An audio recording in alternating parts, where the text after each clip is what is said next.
ಇಲಾಖೆಯೊಳಗಿನ ಸಂಬಂಧ ಮತ್ತು ವಂಚನೆ ಆರೋಪಗಳ ನಡುವೆ ಒಂದು ವಿವಾದ ತಲೆದೂರಿದೆ. ಯಾದಗಿರಿ ಇಂಟೆಲಿಜೆನ್ಸ್ ವಿಭಾಗದ ಪಿಎಸ್ಐ ವೀರೇಶ್ ಆಲೂರು ರಾಯಚೂರು ಗ್ರಾಮೀಣ ಠಾಣೆಯ ಲೇಡಿ ಕಾನ್ಸ್ಟೇಬಲ್ ಜಯಶ್ರೀ ಯರ್ಗಲ್ ವಿರುದ್ಧ ಗಂಭೀರ ಆರೋಪ ಮಾಡಿದ್ದಾರೆ. ಸುಮಾರು 8 ವರ್ಷಗಳ ಪ್ರೇಮ ಸಂಬಂಧ ಇದ್ದು ಇಬ್ಬರೂ ಒಂದೇ ಮನೆಯಲ್ಲಿ ಗಂಡ ಹೆಂಡತಿಯಂತೆ ವಾಸವಿದ್ದೆವು ಎಂದು ಪಿಎಸ್ಐ ಆರೋಪಿಸಿದ್ದಾರೆ. ಈ ಅವಧಿಯಲ್ಲಿ ದೈಹಿಕ ಸಂಬಂಧವೂ ಇದ್ದು ಸುಮಾರು 35 ಲಕ್ಷ ರೂಪಾಯಿ ಹಣಕಾಸು ಸಹಾಯ ನೀಡಿದ್ದೇನೆ ಎಂದು ತಿಳಿಸಿದ್ದಾರೆ. ಮನೆ ನಿರ್ಮಾಣ ಸೇರಿದಂತೆ ಹಲವು ಖರ್ಚುಗಳಿಗೆ ಈ ಹಣ ಬಳಸಲಾಗಿದೆ ಎಂದು ಹೇಳಿದ್ದಾರೆ. ಇದೀಗ ಮದುವೆ ವಿಚಾರ ಬಂದಾಗ ಜಯಶ್ರೀ ಸಂಬಂಧದಿಂದ ಹಿಂದೆ ಸರಿದು ಮತ್ತೊಬ್ಬರೊಂದಿಗೆ ವಿವಾಹವಾಗಲು ಮುಂದಾಗಿದ್ದಾಳೆ ಎಂಬ ಆರೋಪ ಕೇಳಿಬಂದಿದೆ. ಈ ಬಗ್ಗೆ ಸಂಧಾನ ಯತ್ನಗಳು ನಡೆದರೂ ಫಲಕಾರಿಯಾಗಿಲ್ಲ ಎನ್ನಲಾಗಿದೆ. ಈ ನಡುವೆ ಪಿಎಸ್ಐ ವೀರೇಶ್ ಮಾಧ್ಯಮಗಳ ಮುಂದೆ ನನಗೆ ನ್ಯಾಯ ಬೇಕು ಎಂದು ಕಣ್ಣೀರಿಟ್ಟಿದ್ದಾರೆ.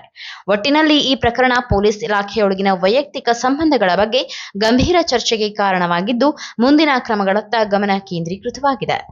ನೀವು ಸಣ್ಣ ಆಗ್ಬೇಕಲ್ವಾ? ಅದು ಒಂದು ಉತ್ತಮ ಆಹಾರದಿಂದ ಸಣ್ಣ ಆಗ್ಬೇಕಲ್ವಾ? ಪ್ರತಿದಿನ ನಮ್ಮ ಜೀನಿ ಸ್ಲಿಮ್ ನ ಯೂಸ್ ಮಾಡಿ ಯಾವುದೇ ಸೈಡ್ ಎಫೆಕ್ಟ್ ಇಲ್ದಂಗೆ ನೀವು ಸಣ್ಣ ಆಗ್ತೀರಾ.